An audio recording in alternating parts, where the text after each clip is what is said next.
Növbəti dərsimiz beynəlxalq təşkilatlardır. Beynəlxalq təşkilatlara və inteqrasiya dərsidir təbii ki.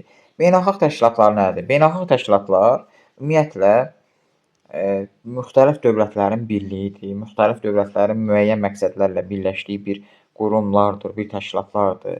Məsələn, beynəlxalq təşkilatların əsas xüsusiyyətlərindən biri, məsələn, bu ölkələr arasında, yəni bu təşkilata daxil olan ölkələr arasında ticarət, gömrük əlaqələrinin səbəbləşdirilməsi və yaxud da müəyyən belə deyək də rüsumların ləğv olunması, endirimlər, ticarət dövriyyəsi.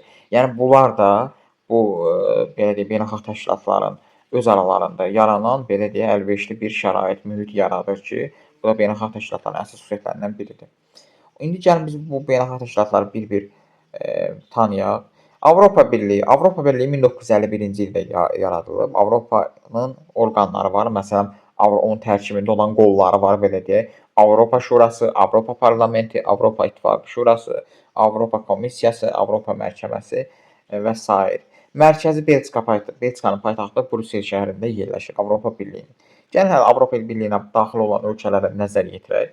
Məsələn, İrlandiya, Portuqaliya, İspaniya, Fransa, İtaliya, Yunanistan, Bolqarıstan, Rumıniya, Macarıstan, Sloveniya, Slovakiya, Avstriya, Xorvatiya, sonra Çexiya, Polşa, Almaniya, Belçika, Niderland, sonra Danimarka, Litva, Latviya, Estoniya, Finlandiya, İsveç, Norveçlə belə deyək, İsveçrə, bura və Böyük Britaniya Avropa İttifaqına daxil deyil.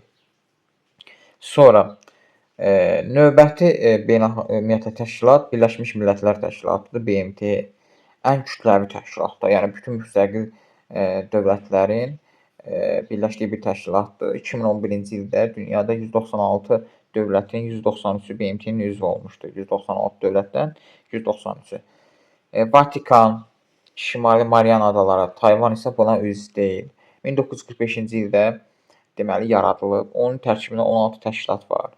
Məsələn, UNESCO-dur, UNEP-dir, BST-dir, FAO-dur, Ərzaq Təhlükəsizliyi, Beynəlxalq Valyuta Fondudur, Dünya Bankıdır. Bunlar daxildir. BMT-nin ali orqanı Baş Məclisdir. Daimi üzvləri Çin, Rusiya, Fransa, Böyük Britaniyadır. Deməli, mənzil qərargahı isə New York şəhəri hesab edilir. Deməli, daimi üzvlər hansılar oldu? Çin, Rusiya, Böyük Britaniya, Fransa. Sonra Şimali Atlantik müqaviləsi, yəni NATO. Deməli, NATO 1949-cu ildə yaradılıb. NATO'nun məqsədi nədir? Hər hansı bir belə siyasi hərbi müdaxilə olduğu zaman, hər hansı bir təhlükəsizliyin də belə deyək, azadlığın, təhlükəsizliyin təmin olunması olduğu halda müdaxilə edə bilən bir təşkilatdır. Bu təşkilata daxil olan üzvlər ümumiyyətlə hərbi əməkdaşlıq edir, birgə müəyyən məqsədlərlə fəaliyyət göstərir. Avropada belə deyək də sülhün təmsil olunması üçün, təmin olunması üçün lazımi olan bir belə deyək yaradılan bir təşkilatdır.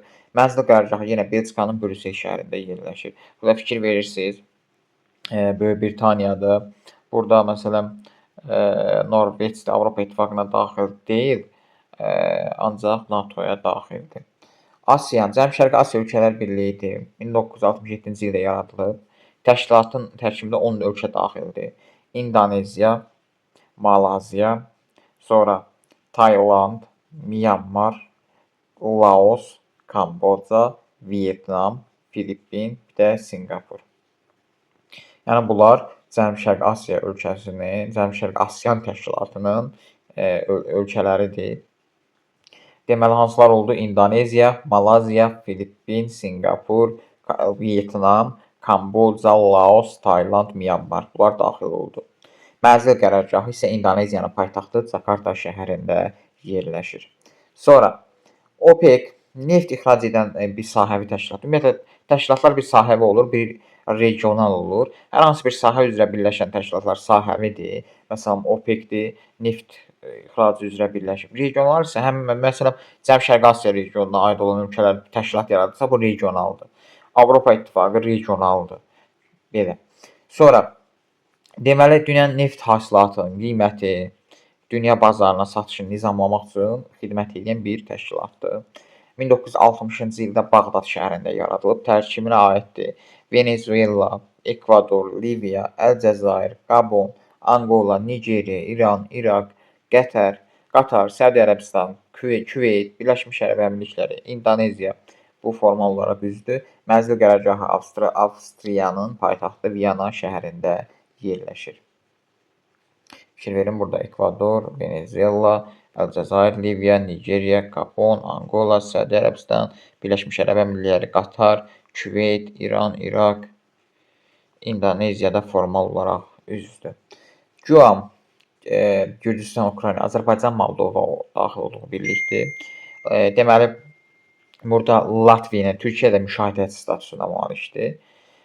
Deməli, burada əvvəllər Özbəkistan bu birliyə daxil idi, sonradan çıxdı. 1997-ci ildə yaradılıb. Fikir verin, Türkiyə, Latviya müşahidəçidir. Ukrayna, Gürcüstan, Azərbaycan, bir də Moldova isə bura daxildir. Özbəkistan əvvəl var idi, sonradan çıxıb. Benelux təşkilatı var.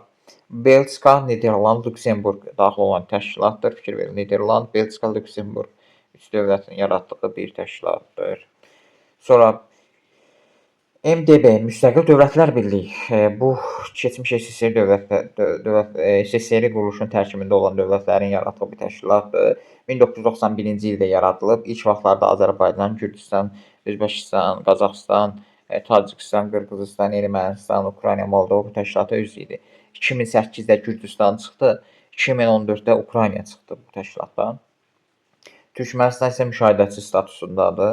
Deməli, hansılar çıxdı? Gürcüstandan Ukrayna bu belə deyək də təşkilatdan çıxdı və 2005-ci ildə isə Türkmənistan 2005-ci ildən müşahidəçi kimi ordadır ümumiyyətlə.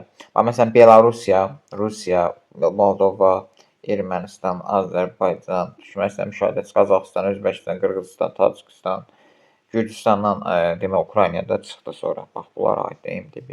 İƏT, İslam Əməkdaşlıq Təşkilatı, əvvəllər İslam Konfrans Təşkilatı adlanırdı. Baş katibliyi Səudiyyə Ərəbistanda Ciddə şəhərində yerləşir.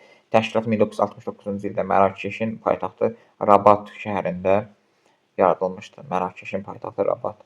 Üzv olan ölkələr İslam ölkələrdə əsasən müşahidəçi statusuna malik olan ölkələrə də fikir versək, burada Myanmar, Rusiya kimi ölkələrdir, Xorvatiya kimi ölkələrdir ki, bunlar müşahidəçi statusunda daşıyır.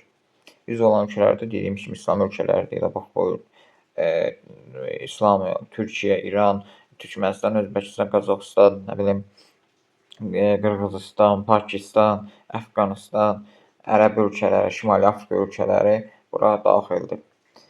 NATO, Şimali Amerika Azad, daha doğrusu NAFTA üzr istəyirəm, Şimali Amerika Azad Ticarət Birliyi. Bura 92-ci ildə yaradılıb, ticarət əlaqənin inkişafı ilə bağlı. ABŞ, Kanada, Meksika daxildir. Sonra Ərəb belə deyək, ölkələr liqası var. Burada 1945-ci ildə yaradılıb. Mənzil qərargahı Qahirə şəhəridir, Misirin paytaxtı. Deməli, tərkibində Misir, Səudiyyə Ərəbistan, Suriya, İraq, Yəmən, Yordaniya, sonra Əlcəzair, sonra Mavritaniya, burada sonra Sudan, Somali, Fələstin, sonra Komor adaları, Liviya, bax bu ərazilər bura daxildir, yəni Ərəb liqasına daxildir. Sonra burada Qaradəniz İqtisadi Əməkdaşlıq Təşkilatına aid olan ölkələr var. Tərkibində 11 ölkə daxildir. Azərbaycan, Türkiyə, Albaniya, Bolqarıstan, Ukrayna, Rusiya, 1992-də yaradılıb. Gürcüstan, Ermənistan, Serbiya, Yunanistan, Rumıniya. Azərbaycan ümumiyyətlə bu Qaradəniz sahillərində yerləşməyən ölkələri də bura əlavə ediblər. Niyə görə? Çünki əvvəllər burada böyük bir dənizin olduğunu və onun tərkibində, yəni sonradan parçalandığını deyiblər Azərbaycan ərazisinin. Burada həmin o dənizin sahilində yerləşdiyi deyilib. Deməli, Sarmat dənizi sahilində də belə bir şey olmalıdır. Ona görə də burada Qaradəniz əlaqəli olduğunu deyib və onlar da götürüblər Qaradənizə. Yəni, bu əməkdaşlığı bunlar təşkil ediblər. Sonra burada deməli bir təşkilat da var ki, Aladi təşkilatıdır. Aladi təşkilatı Latın Amerikası İnteqrasiya Assosiasiyası adlanır. Deməli 1969-cu ildə təsis olunub. And ölkələri, Latın Amerikası ölkələri azad ticarət zonası yaradılıb və ALADI kimi 1980-ci ildən fəaliyyətə başlayıb. Belə deyək də, Latın Amerikası ölkələri arasında ticarət əlaqələrinin inkişafını və həyata keçirir və yaxud da ticarət əlaqələri yaradır.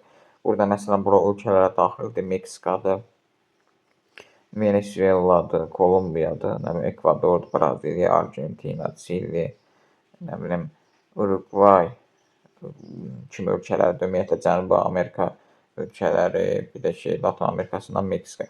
Meksika həm NAFTA-ya, həm də ALAD-ya üzvdür, yadınızda saxlayın.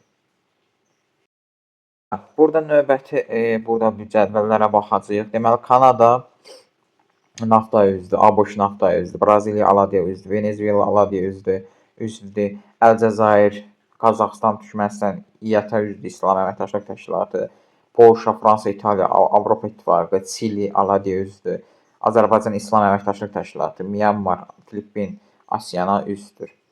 Beynəlxalq inteqrasiyaya gəldik. Beynəlxalq inteqrasiya ölkə arasında əlaqənin güclənməsinə təmin edir. Onun bir neçə belə deyək də növü var.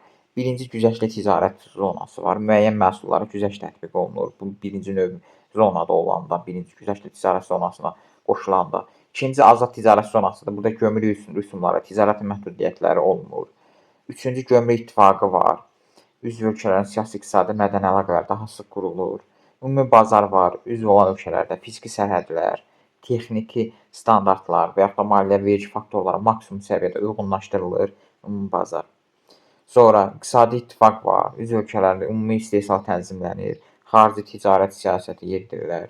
İqtisadi və valyuta birliyi var. Burada ticarətlə əlaqədar, həm siyasətlə də əlaqədar, həm də valyuta, belə deyək, pul eyni, belə deyək də, pul vahidinə malik olurlar. Tam inteqrasiya isə bütün üzv olan ölkələr tək başına müəyyən, belə deyək, tək başına idarə olunur. Yəni tək bir ölkədə üzv olan ölkələr bir təşkilatdan, bir inteqrasiyadan üzv olunur və bu ölkələr də, bu birliyə daxil olan ölkələr də siyasəti tək başına ümumiyyətlə idarə edə bilmir. Tək başına müəyyən siyasəti yeridə bilmirlər.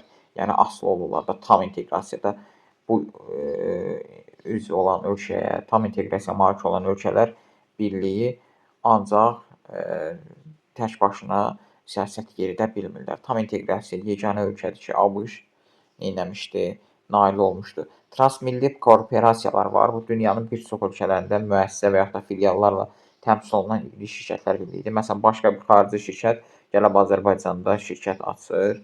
Bu belə deyək, korporasiyadır. Məsələn, Azərbaycan təşkilatı, MDB İslam Əməkdaşlıq Təşkilatı, sonra inteqrasiya səviyyəsi iqtisadi ittifaqdır. Birləşmiş Ərəb İslam Əməkdaşlıq Təşkilatı, iqtisadi ittifaq, Rusiya MDB, iqtisadi ittifaq, İndoneziya ASEAN, ümumi bazar, ABŞ NAFTA, azad ticarət zonası və tam inteqrasiya da var burada. Nəsə səhv gedib, Kanada olmalı idi burada. Sonra Fransa, deməli Avropa İttifaqı, iqtisadi valyuta birliyi, Braziliya ALAD, iqtisadi valyuta birliyi, Nigeriya İƏT, güzəştli ticarət, Boliviya ALAD, gömrük ittifaqı. Burada ABŞ tam inteqrasiyada malikdir. Məsələn, bu Kanada olmalıdır. Sonra İqtisadi və valyuta birliyi. İqtisadi valyuta birliyi Avropa ölkələrinə daxildir. İtaliya, İspaniya, Fransa, Almaniya. İqtisadi ittifaq Argentina, Braziliya, Azərbaycan da bura daxildir. Qazaxıstan, Rusiya. Ümumi bazar Şərqi Asiya ölkələrinə daxildir. Gömrük ittifaqı belə deyək də, Afrika, CAR, ondan sonra bəzi geridə qalmış Latın Amerikası ölkələri aiddir. Boliviya, Peru, Tanzaniya, CAR. Azad ticarət zonası ABŞ, Kanada, Meksika, Avstraliya, Hindistan, Misir. ABŞ-da həm azad ticarət zonası, həm də ki, tam inteqrasiya var. Belə başa düşürük. Çünki bu dəstəyə əsasən güzəştli ticarət zonası Kamerun, Mali, Niger, Çad, tam inteqrasiyada ABŞ. Yəni ABŞ həm azad ticarət zonasına aiddir, həm də tam inteqrasiyaya aiddir. Bu ikisinə aiddir. Bunu yadda saxlayaq. Burada da şəkil görürsünüz. Məsələn, ümumi bazar Şərqi Asiya, İqtisadi İttifaq Avropa və valyuta birliyi Avropa. Məsələn, Euro da Avropadır. Tam inteqrasiya, azad ticarət zonaları, nə bilim, güzəştli ticarət, ümumi bazar, sonra bax bunlar ümumiyyətlə əsasən bura daxildir.